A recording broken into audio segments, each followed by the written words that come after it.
Donald Trump's tax breaks.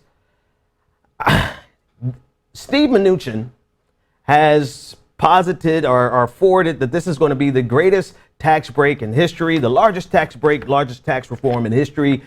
The problem is that Republicans, some Republican senators and congressmen don't buy this. And so they're going off. Let's just go through the numbers first before we get to the politics of it. So the plan is going to cut the 35% corporate tax income rate to 15%. Now, this is pretty much exactly what he forwarded during the primaries and during the general election. We've already dissected who this is going to benefit. So he's really just bringing the plan that he's already forwarded.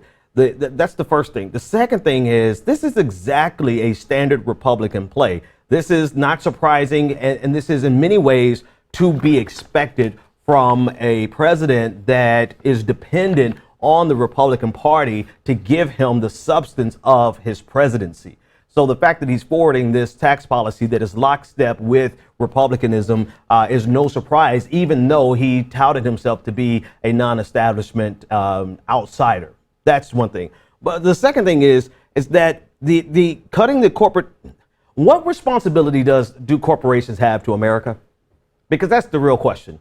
Because if we participate in this race to the bottom, and we'll get to the personal income tax differences, but right now the corporate tax rate being dropped from 35% to 15%, that is unbelievable. I mean, it's so good that I want to start a corporation to live my entire life out of, right? I mean, 15%, they will be paying less than people like me who don't make a whole lot of money and work a whole lot of jobs to make the money that I do make. Corporations will be paying a lower tax rate than I do. And it goes back to that anecdote that everyone always uses. Should Warren Buffett pay less than his secretary? And we're talking about percentages, obviously. But this is what Donald Trump is forwarding, and the markets are responding, right? The Wall Street, they don't care how crazy Donald Trump is, or how xenophobic he is, or how Islamophobic he is. They care about the bottom line. So in the midst of Donald Trump doing all of his draconian Muslim ban, everything else that he's doing, Wall Street is quite happy with this, because to save 20 points on your tax as a corporation is a give out. But that's just the first thing with corporations. He's actually looking to do another tax holiday for corporations. And so, you know, allowing them the opportunity to bring their overseas revenues back to the United States on a tax holiday. So now not only are they not going to pay a regular tax rate going forward, they now get to have a tax holiday on money that they've never paid taxes on so far. And so that's the first thing. The plan would also reduce the top rate on individual tax income now to 39.6% to 35%. So anyone making over $470,000 a year, you would go down from 39.6% to 35%. It's also going to eliminate a this is the one that jumps out the most to me. It's going to eliminate a 3.8% tax that is used to help fund Obamacare, and it applies to investment income over $250,000 for a couple. And so this is another way in for Donald Trump to attack Obamacare. He's going to undermine this tax, this 3.8% tax on the wealthy, on investment income. All right, so that's the first wave. So the 15% bonus business tax rate, according to the New York Times, could open a huge loophole for people to receive business income through a limited liability company and other pass-through entity instead of as wages. And I'm going to be honest with you, if Donald Trump does this, like, I don't know, I'm going to have to look into that, right? I'm going to have to look into that, because it's completely obscene to me to consider that I, as a person who's collecting money on my wages, would be able to pay or would have to pay more than corporations who are making money off of capital. So that loophole, I mean, this is what they want. This is where we're going, right? So he's looking to double the standard deduction. There's a lot of things in here that are problematic for any entity, the government. Problematic because this is going to blow a hole inside of the deficit. This is going to blow a hole, and the way they're going to try to fill that hole is by gutting every single program they possibly can. If you look at the New York Times put out a list of people who would lose in this, and according to New York Times, the losers would include upper middle income people in blue states. And again, think about upper middle income. Upper middle income is not, you're not wealthy, but you're not in the lower, you're not in the working class. You're really at that threshold.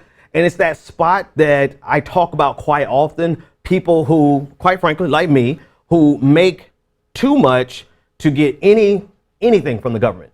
Anything, not even a good child deduction, deduction for children, because you make too much money, but you don't make enough money to actually get ahead. That's that upper middle income bracket. And those are the people who are going to get hurt the most in this. Then the New York Times outlined that the deficit hawks, I don't really care about the deficit hawks so much, but the Trump plan doesn't come with any estimates of impact to the federal budget. That's because it's going to blow a hole in the federal budget. Now, this is where I actually heard some consistency from Republicans to a certain extent. And this is what I mean by that. Mitch McConnell and other Congress people, senators and congressmen stated that this is basically dead on arrival if it's going to blow the deficit out of the water, and that this is going to have to be deficit neutral. So deficit hawks are speaking out about this. The thing is that's not any type of signal that they're going to roll back the tax breaks. That's a signal that Donald Trump has to get busy looking for programs to cut to subsidize this.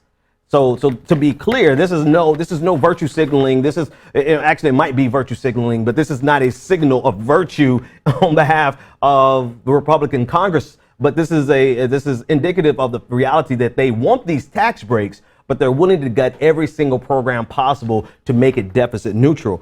And then the other losers, according to the New York Times, are people who want Congress to pass something. Because it's very possible that in many ways this is going to undermine their ability not only to pass this piece of legislation, but if it's passed, it would have detrimental effects on programs going forward and the ability to get anything done. So there's a lot going on with this tax plan. It's not tax reform.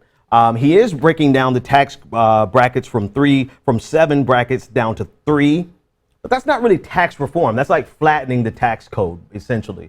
Right? That means that there are going to be some people who are paying the same amount as billionaires that weren't paying the same amount as billionaires before. Right? So flattening out the tax code doesn't really simplify, and it's not really tax reform. This is just a tax break. This is a give out. This is a gimme to the wealthiest in society. It may, there are going to be some people who benefit from having the double standard deduction. That's actually going to benefit some people who really depend on that.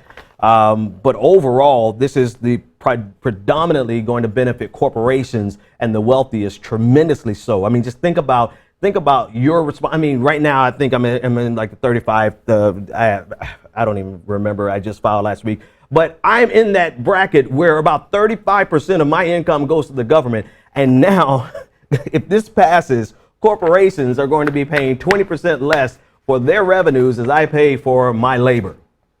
And this is what they put the value on, right? This is the whole thing. They place value on capital. They don't place value on labor, on wages. And that's the way it has always been. And this is reflective in Donald Trump's tax cuts. So we'll see. It's technically dead on arrival anyway, because it's going to be rewritten by the Senate and the Congress, the House of Representatives. But we'll see what portions of that are actually sustained and carried through. I want to get your input on that. What do you think about these tax breaks, right?